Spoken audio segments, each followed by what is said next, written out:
ඔන්න අලුත් දවසක් උදා වුණා. පුංචි අන්දරේට හිතුණා ආප්ප කන්න.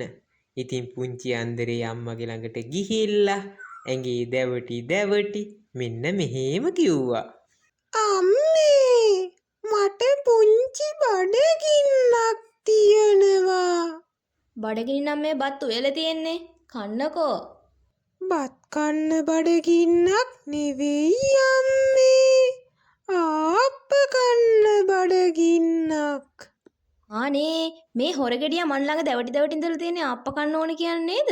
අනේ අනේ අම්මේ ආප්ප කන්න මට පණන් කීයක් හරි දෙන්නකෝ. පුතේ එහෙනම් මේ පණම් පහ අරගෙන ගිහින් ආප්ප කන්නකෝ. ඉතින් පුංචි අන්දරේ අම්මා දීපු පණම් පහත් අරගෙන හන්දියේ ආප්ප විකුණන ආප්පා ආච්චි ළඟට ආවා. ආප්ප විකුණන ආච්චි ළඟට ඇවිල්ලා මෙන්න මෙහෙම කිව්වා. ආච්චියේ ඔය ආප්ප ගෙඩියක් කීයක් වෙනවයි ආච්චියේ? මේ ආප්පයක් කොල්ලෝ පණමක් වෙනවා. අනේ ආච්චියේ මගේ ළඟ පණන් පහක් තියෙනවා. මේ පණම් පහ අරගෙන මට ආප්ප ගෙඩි පහක් දෙන්නකෝ. ඉතින් ආප්ප විකුණන ආච්චි අන්දරේගේ ළඟ තිබුණු පණම් පහත් අරගෙන අන්දරේට ආප්ප ගෙඩි පහක් දුන්නා. අන්දරේ ඒ ආප්ප ගෙඩි පහත් අරගෙන හෙමින් ගෙදරට ආවා. ඉතින් පුංචි අන්දරේ ගෙදර ගෙනියපු ආප්ප ටික අම්මත් එක්ක බෙදාගෙන සතුටින් කෑවා. අම්මා මේ ආප්ප හරි රසයි නේද? අනේ හෙටත් අපි ආප්ප කමුකෝ. හරි පුතේ හෙටත් කමු. දැන් ඔය ආප්ප ටික කන්නකෝ. ඔන්න ඉතින් අන්දරේ අම්මයි ආප්ප ටික කාලා ඉවර කරා. එදා දවස ගෙවිලා ගිහිල්ලා අලුත් දවසක් උදා වුණා. ඔන්න ඉතින් පුංචි අන්දරේ සුපුරුදු විදියට අම්මගේ ළඟට ගියා. ගිහිල්ලා පණම් පහකුත් ඉල්ලගෙන ආප්ප විකුණන ආච්චිගේ ළඟට ගිහිල්ලා ආප්ප පහක් ඉල්ලුවා. ආච්චියේ මට අදත් පණම් පහකම ආප්ප දෙන්නකෝ.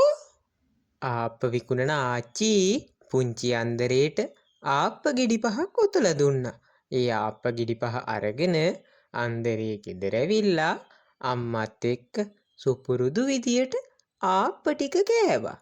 දැන් ඉතින් හැමදාම ආප්ප කන්නමයි අන්දරේට හිත. මේ පොඩි ආප්ප ටික අන්දරේ කොල්ලාවම දෙන්න ඕන. වෙන කවුරුත් ගන්නෙ නැහැනේ මේවා. මේ ආප්ප හදන ආච්චි ආප්ප හදද්දි හැමදාම වගේ සමහර ආප්ප පුංචියට තමයි හැදෙන්නේ. ඒවා කවුරුවත් ගන්නෙ නෑ. ඉතින් පුංචි අන්දරේ ආවම ආච්චි මේ පොඩි ආප්ප පුංචි අන්දරේට දෙනවා. පුංචි එකානේ ඉතින් ඒක නිසා දෙන දෙයක් අරගෙන ගෙදර යනවා. අම්මේ මම අදත් ආප්ප ගෙනාවා. එන්නකෝ අම්මේ ආප්ප කන්න. අනේ පුතේ ඔය පුංචි ආප්ප වල මම මොනවා කන්නද? ඔය ආප්ප පුතාටත් මදිනේ. පුතාම කන්නකෝ. ඉතින් පුංචි අන්දරේට තේරුණා ආච්චි හැමදාම දෙන්නේ එතන තියෙන පොඩිම ආප්ප ටික බව. හෙට මම ආච්චිගෙන් අහන්නම්කෝ. ඇයි මට පුංචිම ආප්ප ටික දෙන්නේ කියලා. අනිත් හැමෝටම ලොකු ආප්ප දෙනවා. පුංචි අන්දරේ වෙනද වගේම ආප්ප ආච්චිගේ ළඟට ගියා. ගිහිල්ලා ආප්ප පහක් ඉල්ලුවම ආච්චි දුන්නේ තිබුණු පොඩිම ආප්ප පහ. ඉතින් පුංචි අන්දරේ ආච්චිගෙන් මෙන්න මෙහෙම ඇහුවා. ආච්චි ඇයි මට හැමදාම පුංචි ආප්ප දෙන්නේ? අන්දරේ දරුවෝ ඔයා තාම පුංචිනේ. ඒකයි පොඩි ආප්ප දෙන්නේ. ඔයාට ලොකු ආප්ප කන්න බෑනේ. ඒක තමයි මාත් බැලුවේ. ආච්චි මට ආදරේටනේ පුංචි ආප්ප දීලා තියෙන්නේ.